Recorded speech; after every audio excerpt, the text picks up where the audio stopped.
Bonsoir à tous, très bon dimanche à vous mesdames et messieurs, bienvenue à cette édition de la rétrospective sur les antennes de Numérica Télévision. Situation confuse, hier samedi à Mweneditu, les miliciens du feu Kamina Nsapu ont attaqué la mairie de la ville. Ils ont brûlé tous les documents de la mairie. Que se passe-t-il exactement au sein de la dynamique? Vous avez suivi la suspension de Gilbert Kakwama, mais également de Freddy Matungulu.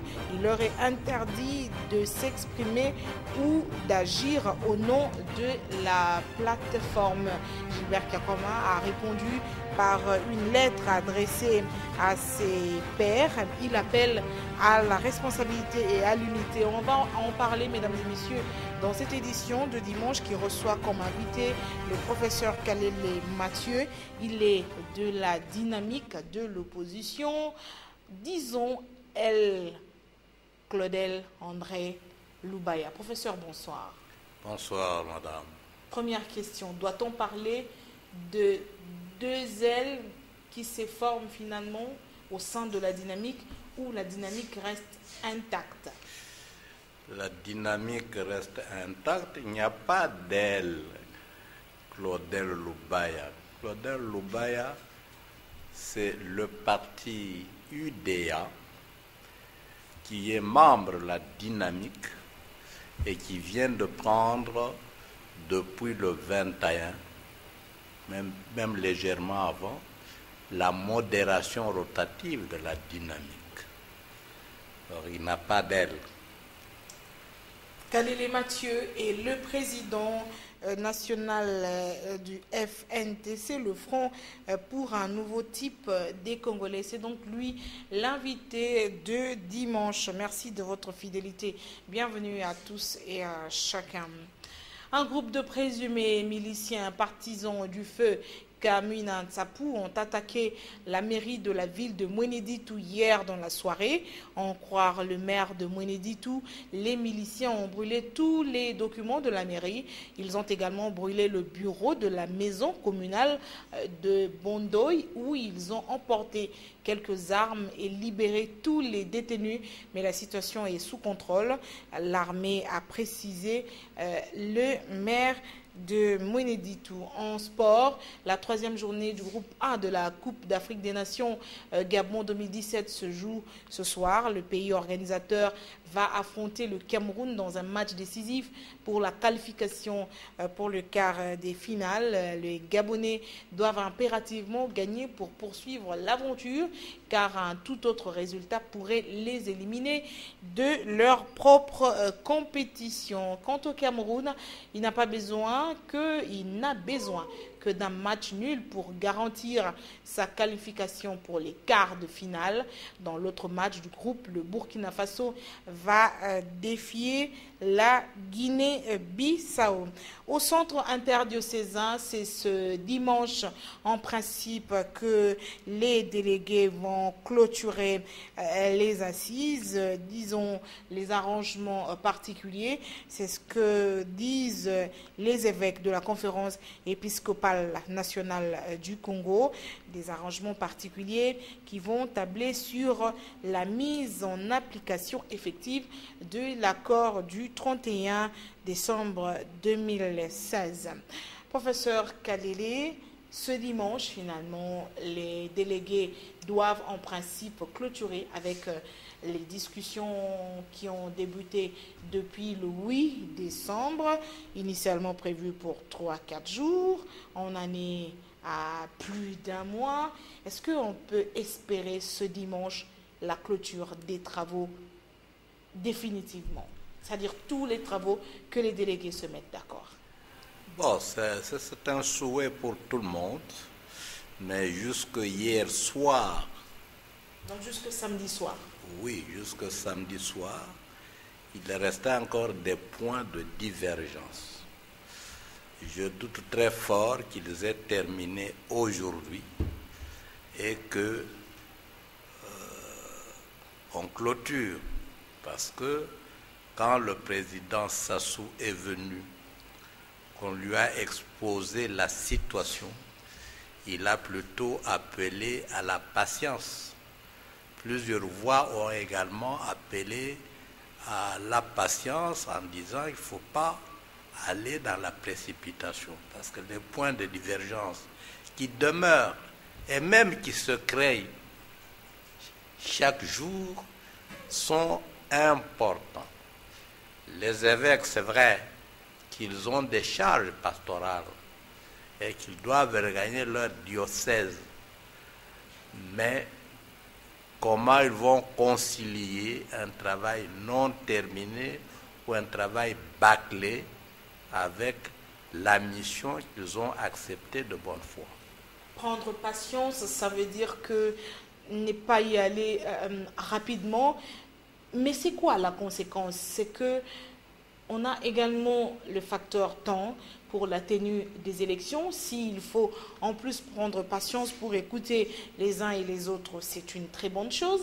Mais dans ce cas, le calendrier électoral va en pâtir. Oui, madame, nous le regrettons très fort parce que nous sommes aujourd'hui le 22 janvier. Ça signifie 22 jours de retard, calendrier fixé, parce que l'accord devait entrer en vigueur à la date de sa signature. Nous n'avons fait qu'accumuler les retards. Ça va impacter sur le délai d'une année que nous nous sommes donnés. Alors, dans ce cas, professeur Kalele, il faut le dire clairement à la population qui vous suit que ça devient très hypothétique de tenir une élection en décembre 2017. Dans les cas contraires, on passera à une élection vraiment et alors bâclée. Et dans ce cas, les politiques n'auront pas aidé la République démocratique du Congo. Madame, il est à rappeler dans l'histoire, et c'est regrettable, que nous n'avons jamais respecté les échéances que nous nous sommes fixées. Nous avons connu la conférence nationale souveraine. Contrairement aux pays qui nous entourent, nous avons fait des années. Il y en a même qui se sont mariés à Kinshasa, à la conférence. Nous sommes allés à Sun City, on n'a pas respecté le délai.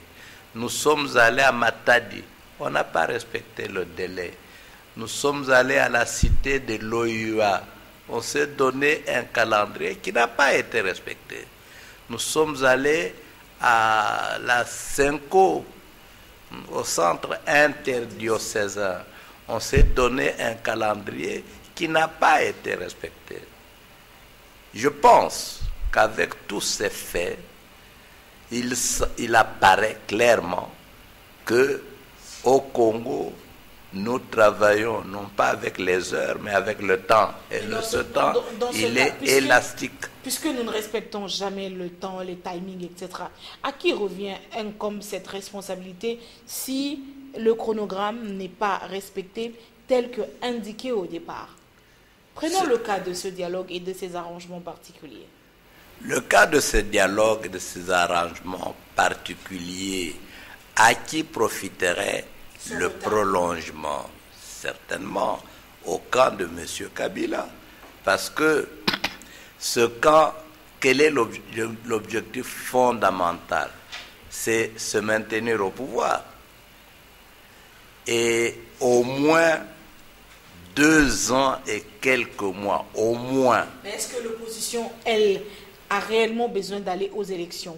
Parce qu'une certaine opinion vous prête également ces intentions de ne pas être, vous, opposition, pressée d'aller aux élections parce que il faut beaucoup de moyens et d'autres voient même dans votre manière finalement de composer ou d'adhérer à cet accord, de participer au gouvernement, une manière de pouvoir préparer financièrement des potentiels candidats, de probables candidats président de la République, candidat député national, candidat député provincial. Apparemment, c'est de deux côtés. et l'opposition et la majorité, apparemment, vous temporisez parce que chacun évoque ses raisons, a ses raisons propres pour que nous ne puissions pas aller aux élections le plus vite possible. Discutons sur base des faits et non des hypothèses. Alors, c'est quoi lorsque les gens commencent par se convenir que le Premier ministre sera désigné par le président du comité de suivi et qu'après il change, que le Premier ministre viendra de l'opposition dans l'ensemble. Ça prend du temps. Lorsqu'après aussi il change pour dire le président du conseil de suivi ne va pas présenter un candidat, mais au moins 5 candidats pour permettre au chef de l'État de choisir. On perd le temps avec ce cas de... Que dites-vous de cette proposition de la majorité présidentielle? Demander à l'opposition, au président du comité de sages, du rassemblement, de présenter 5 candidats pour permettre au président de la République de se choisir un Premier ministre, parce que là-bas, on évoque le fait que ça doit être un Premier ministre qui doit collaborer, le collaborateur le plus proche du Premier ministre, du président au sein du gouvernement, qu'il ne faut pas que ce soit quelqu'un qui vienne combattre finalement le chef de l'État, mais qui soit son collaborateur et qui travaille en étroite collaboration avec lui. Non, il faut partir du départ. L'accord n'a pas dit qu'il fallait présenter un panel. L'accord dit au départ que le président du rassemblement présente le Premier ministre. Il présente le Premier ministre. Et ce Premier ministre est investi par le président de la République. Lorsque vous changez des règles de jeu en cours du jeu, nous arrivons à ce que nous regrettons maintenant, l'accentuation du retard. Et lorsqu'après aussi, vous dites, en ce qui concerne le comité de suivi, comme le gouvernement, on se partage les sièges 50-50, que 2 jours après, vous dites non, nous voulons avoir 65%, vous 35%, et dans vos 35%, dans les 35%, nous vous envoyons ceux qui avaient signé l'accord du camp Tchatché. Tout ça, il y a de la malice. Et cette malice accentue le retard. À ce moment-là, cette malice ne provient pas de l'opposition, elle provient de l'autre camp. Mais pourquoi ne pas seulement adhérer à l'idée de la majorité de présenter 5 candidats, Joseph Kabila? Point barre. Pourquoi y adhérer? Parce qu'elle est mauvaise. Cette proposition-là, elle est mauvaise. Vous savez très bien que M. Joseph Kabila a déjà gardé l'Assemblée, le Sénat, les assemblées provinciales, les exécutifs provinciaux, etc. Et M. Joseph Kabila se bat Monsieur le Président, appelez-le comme un président de la République. C'est par conviction, ça ne change absolument rien.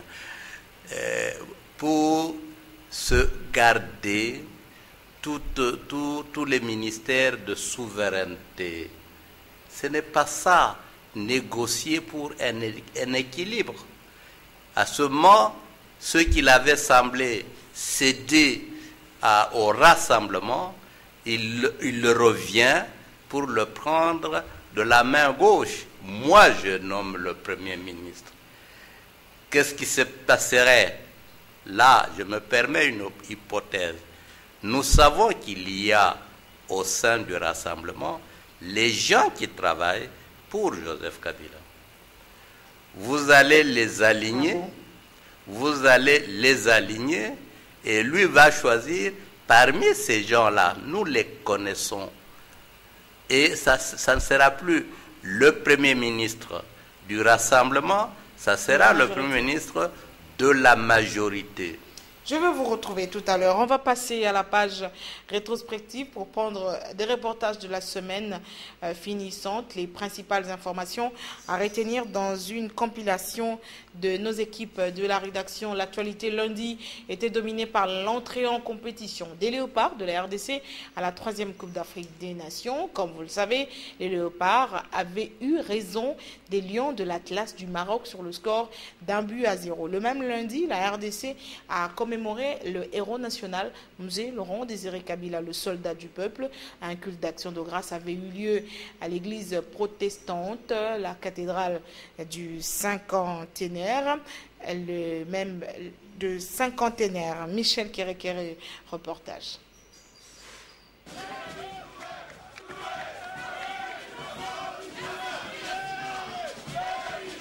La cathédrale était remplie comme un œuf cette année. 16 ans après la disparition de Mzee Laurent Désiré Kabila, le culte a vu différents acteurs politiques, familles biologiques de tous les anciens leaders du pays, diplomates et autres combattants des luttes ou de la révolution ont tenu à honorer la mémoire du 3e président congolais assassiné. Je retiens le souvenir d'un homme qui a aimé ce pays.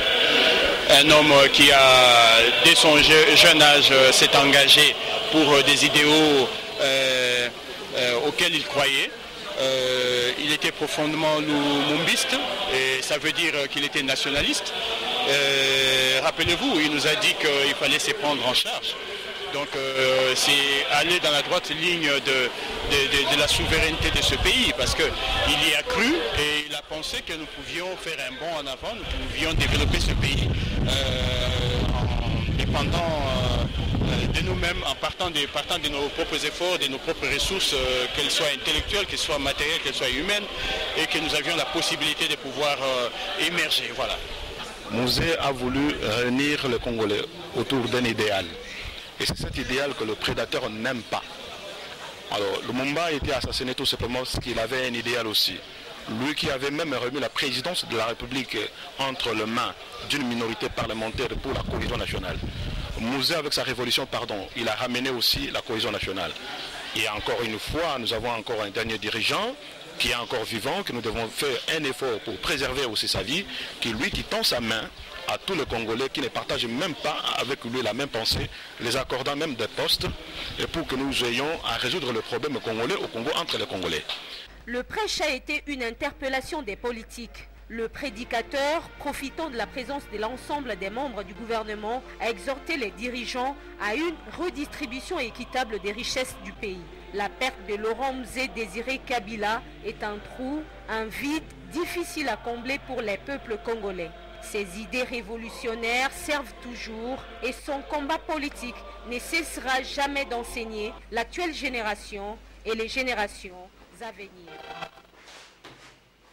24 heures après, c'est-à-dire le 17 janvier, les Congolais se sont souvenus du tout premier ministre de la RDC, Patrice Emery Lumumba. Une messe d'action de grâce a été célébrée par l'archevêque de Kisangani, Marcel Outembi. La suite dans ce reportage.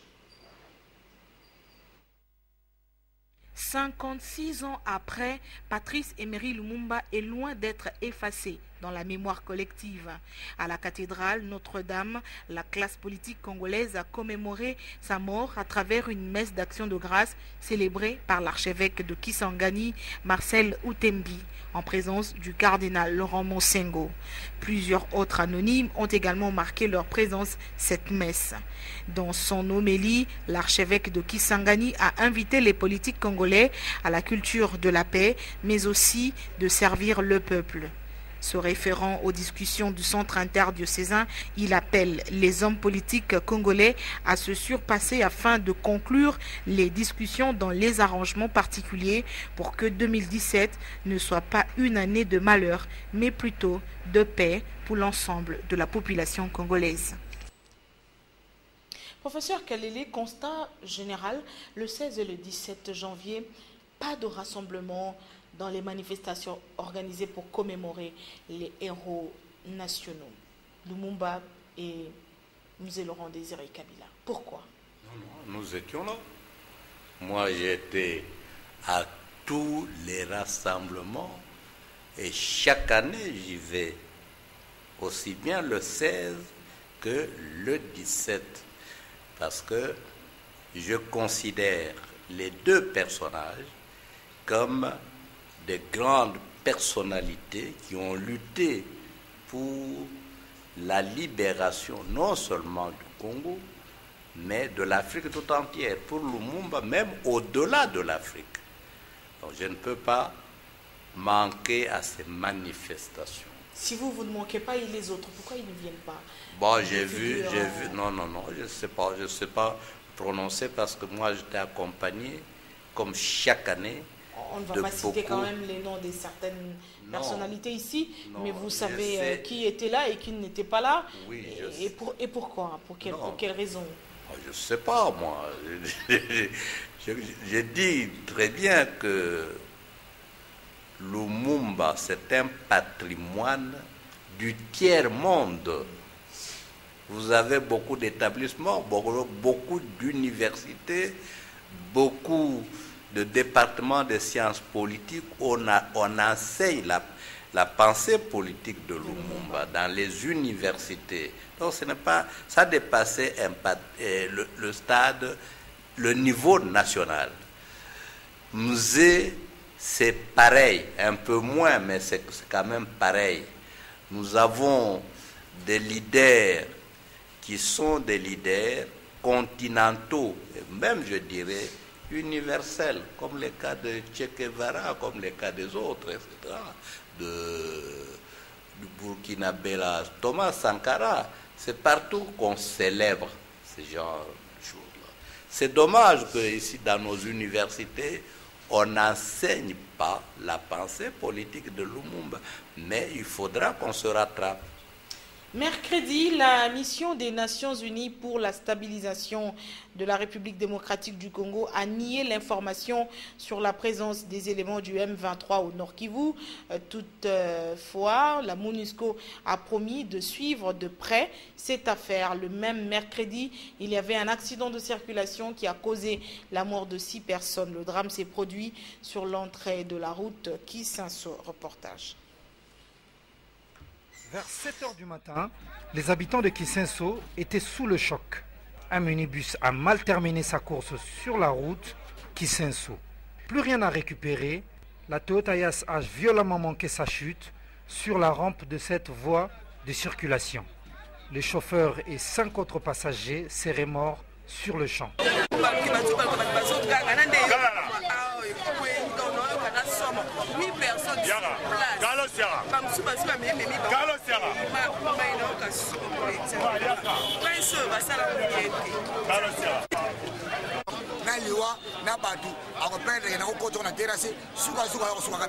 Les 2 autres victimes ou rescapés ont été internés dans une petite formation médicale.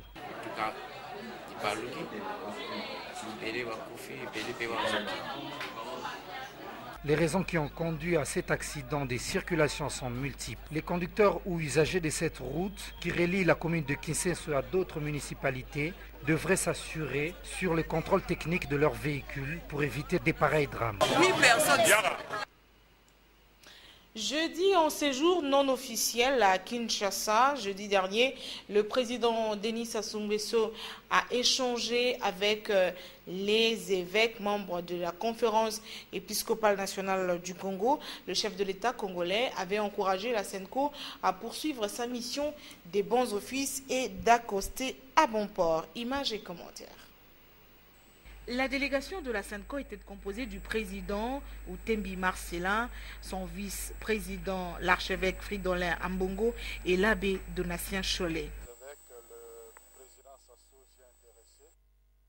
Considérer cette mission de dernier rempart, et là c'était pour lui l'occasion de recevoir les nouvelles de la part des évêques et aussi de donner quelques conseils pratiques.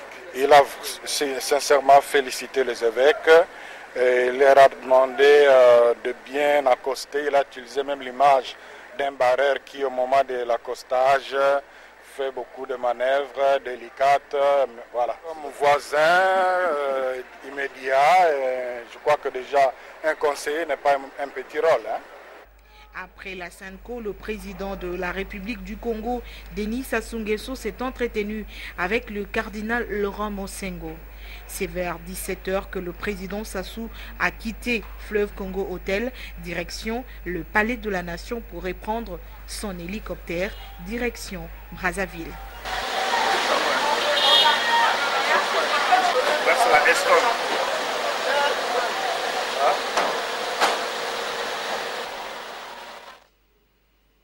Vendredi, les léopards ont tenu en échec à Oyem les éléphants de la Côte d'Ivoire. Les deux nations se sont séparées sur le score de 2-2. Un résultat qui a permis aux léopards de la RDC de conserver leur première place du groupe avec 4 points pour se qualifier. Les fauves congolais n'auront besoin que d'un match nul contre le Togo. Nous sommes revenus également sur les travaux de réhabilitation du boulevard Sendoué dans son tronçon compris entre l'avenue Kassavubu et Lombo Makiadi, ex-Bokassa.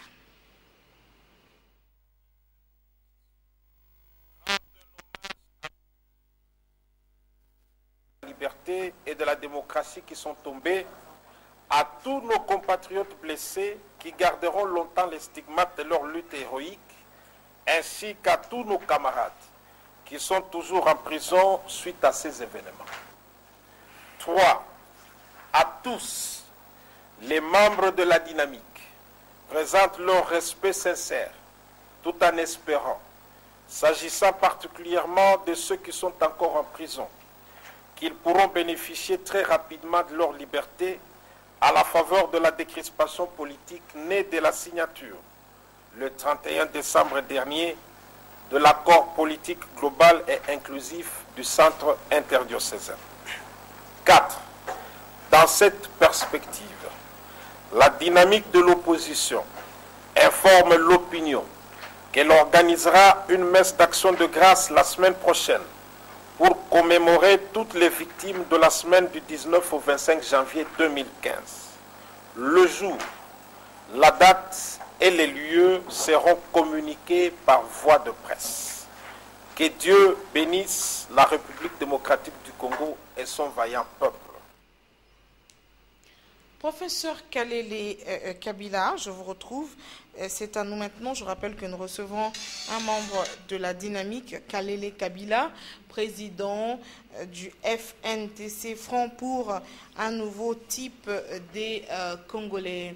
Dans la déclaration de samedi dernier, le modérateur de la dynamique, Claudel André Loubaya, a parlé d'une messe d'action de grâce qui va être organisée dans les jours qui suivent en mémoire des Congolais qui sont tombés le 15 janvier 2015. Nous sommes en 2017.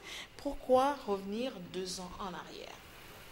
Mais pourquoi alors revenir 50 ou 40 ans après, en arrière quand vous commémorez...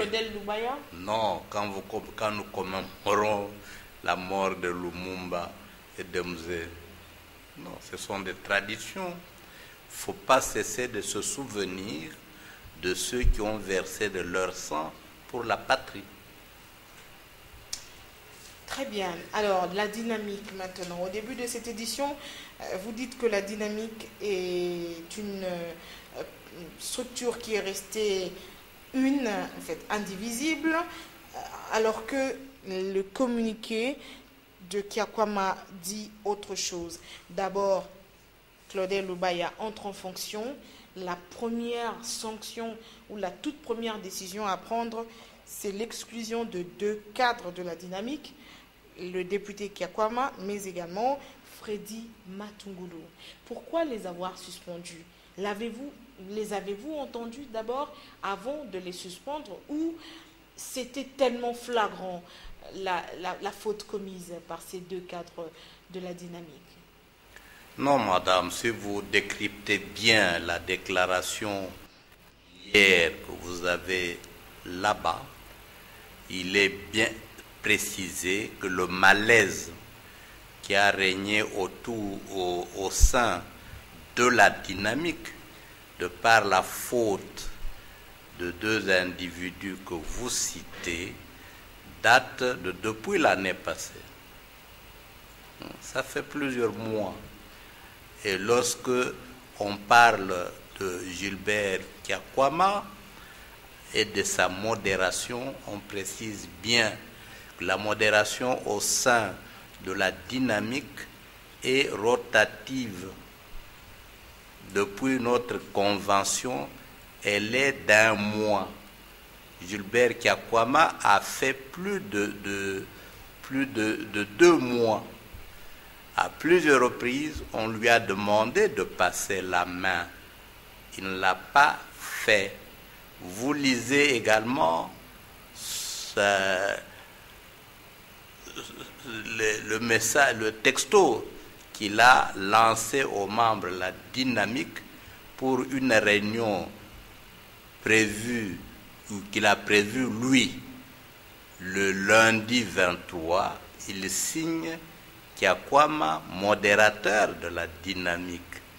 Après cette décision, donc, il était en dépassement du timing. À plusieurs reprises, on l'a rappelé à l'ordre.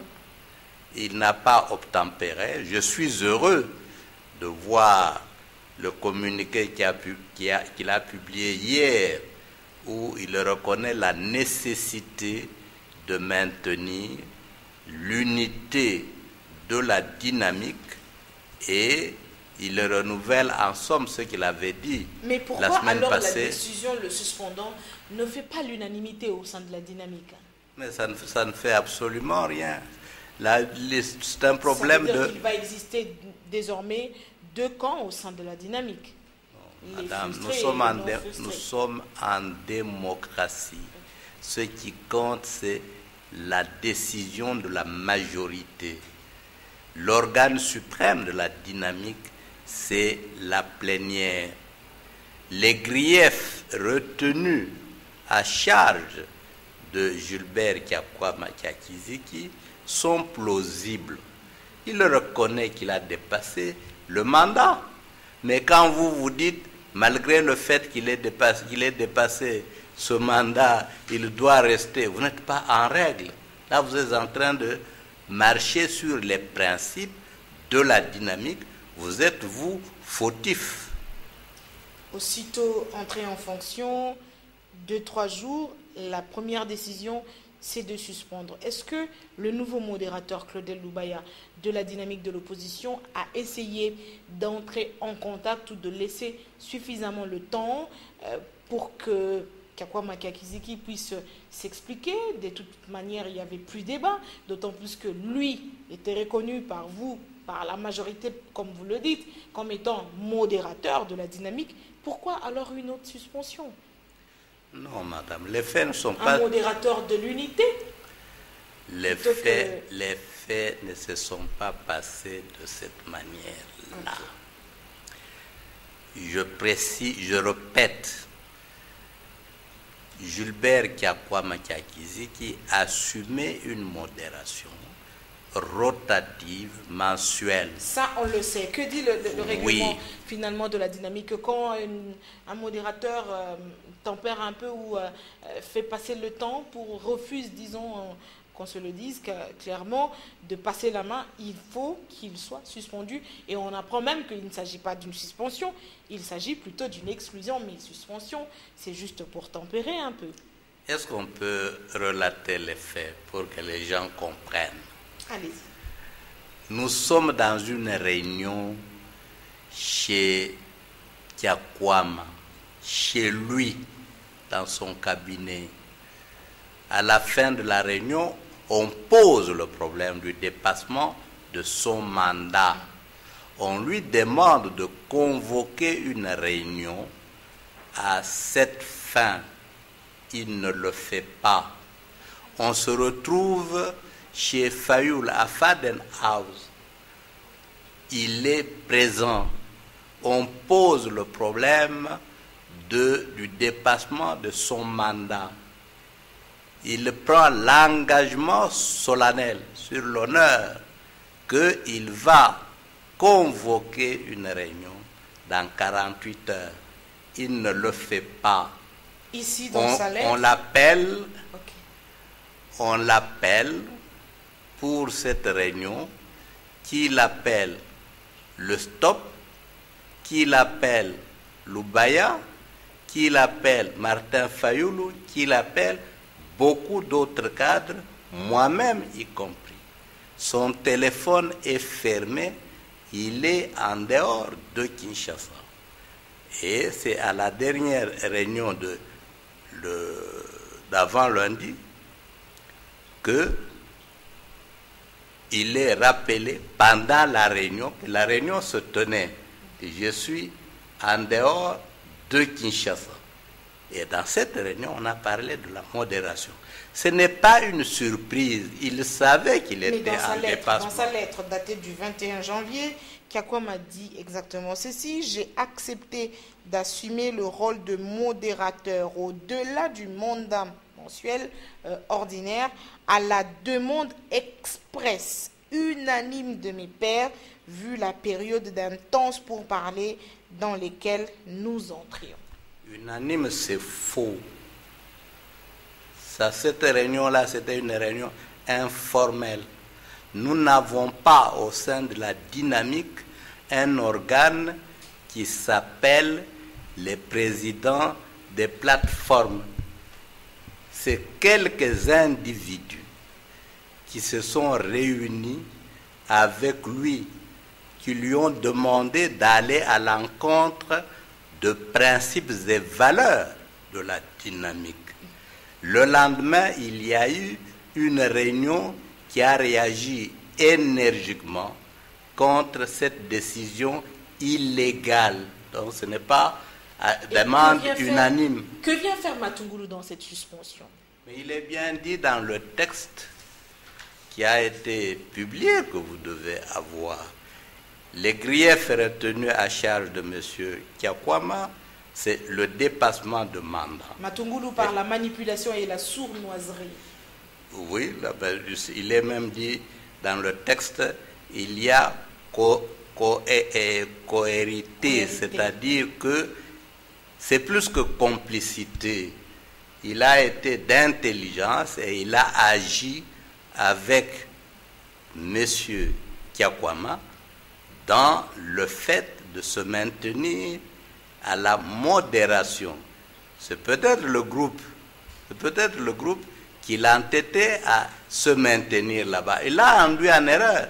Alors, maintenant, pour une certaine opinion, les déçus de cartes finalement de cette suspension et de toute cette situation, certains, j'ai suivi même certains dans une chaîne de la place, je ne le cite pas, qu'il y a une main noire plutôt derrière toute cette situation, que ça serait dynamique, ceux qui sont pro-Katumbi et ceux qui sont contre Moïse Katumbi. Finalement, c'est une histoire un peu complexe, les dessous des cartes de cette situation.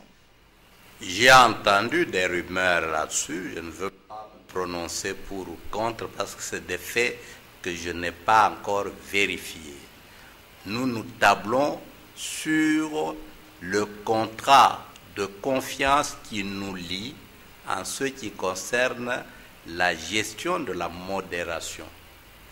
Y aurait-il une main derrière qui manipulerait? C'est possible, mais je n'ai aucune preuve et nous n'avons pas fait allusion dans la décision que vous avez là à cette main manipulatrice.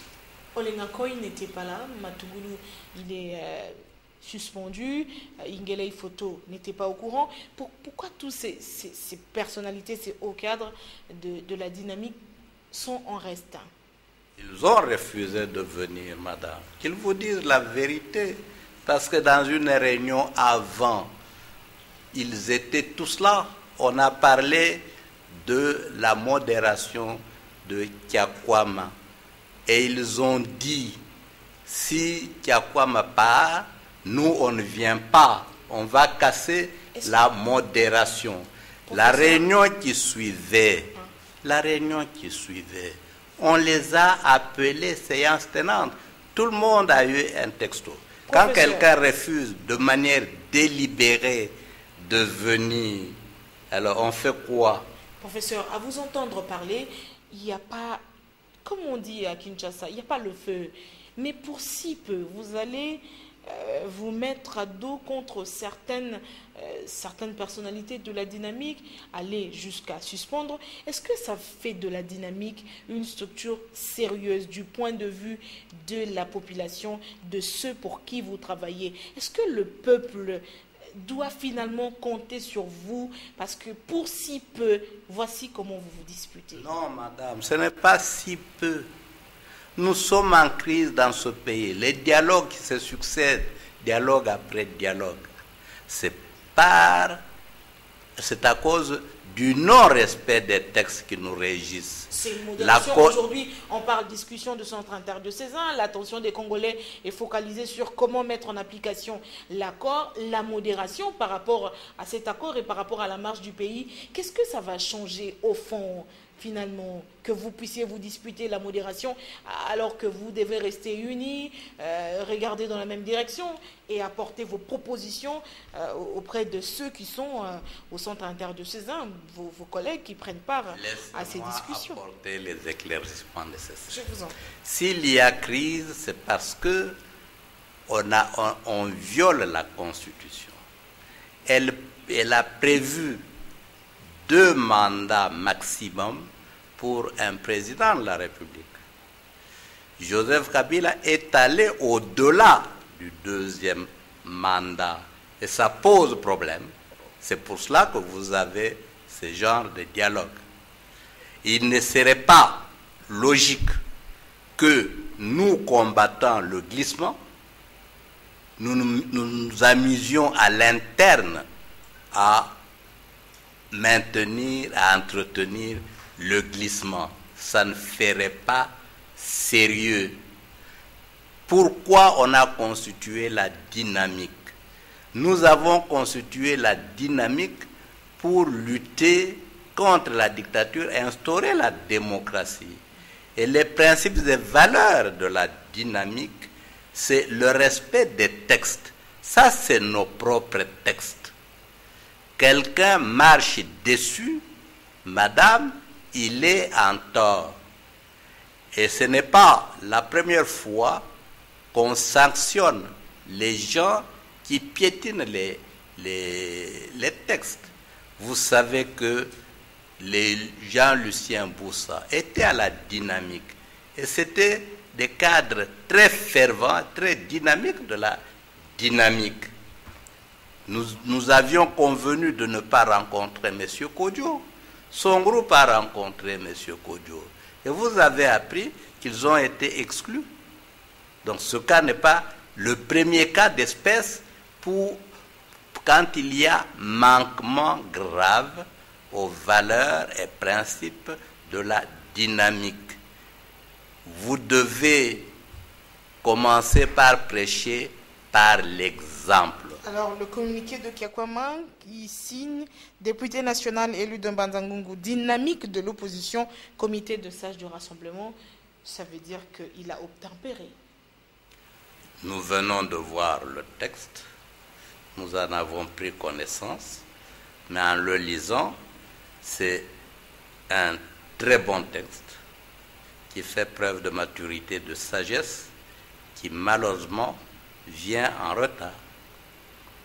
Si le texte était venu un peu 2 jours avant, 48 heures avant, il ne serait pas suspendu. Si le texte était venu avant, la décision ne serait pas sortie, parce que la décision est motivée par le fait du refus de passer la modération. Professeur Kalele, on a terminé cet entretien. Dernière question, quel est l'avenir de la dynamique? La dynamique se porte très bien. Je crois que tout celui qui a le souci de voir ce pays marcher correctement reste membre de la dynamique. Mais celui qui peut jouer un jeu pour dynamiter la dynamique pour tel ou tel autre intérêt, il n'y parviendra pas. C'est lui-même qui va être dynamité. Mais leur suspension, le communiqué ne dit pas le délai. C'est quoi le délai de la suspension? Non, c'est dit jusqu'à nouvel ordre. Parce que, effectivement, comme vous l'avez mentionné, notre contrat de confiance ne parle pas de suspension. Le contrat de confiance dit, lorsque vous êtes en contravention contre nos principes et valeurs, la sanction, c'est la suspension, la révocation. Dans le cas précis, on n'a pas mentionné révocation, on a mentionné suspension jusqu'à nouvel ordre, dans l'espoir que les personnalités concernées pourraient s'amender et revenir au bon sentiment. Le communiqué, c'est déjà un amendement, vous l'avez reconnu tout à l'heure, et on peut espérer la levée de la suspension dans les jours qui suivent. Peut-être. Moi, j'ai lu le communiqué. Vous l'avez lu. Je ne sais pas si les autres membres l'ont lu. C'est au cours de la plénière prochaine qu'on va le lire en extenso, in extenso et savoir ce qu'il faut faire. Merci beaucoup, professeur Kalele, d'être venu ce dimanche commenter l'actualité avec nous. Mesdames et messieurs, ce journal est terminé. Je vous retrouve demain, 21h10, dans le cadre du magazine Noticias. Portez-vous bien. Très bonne suite de programme sur Numérica TV.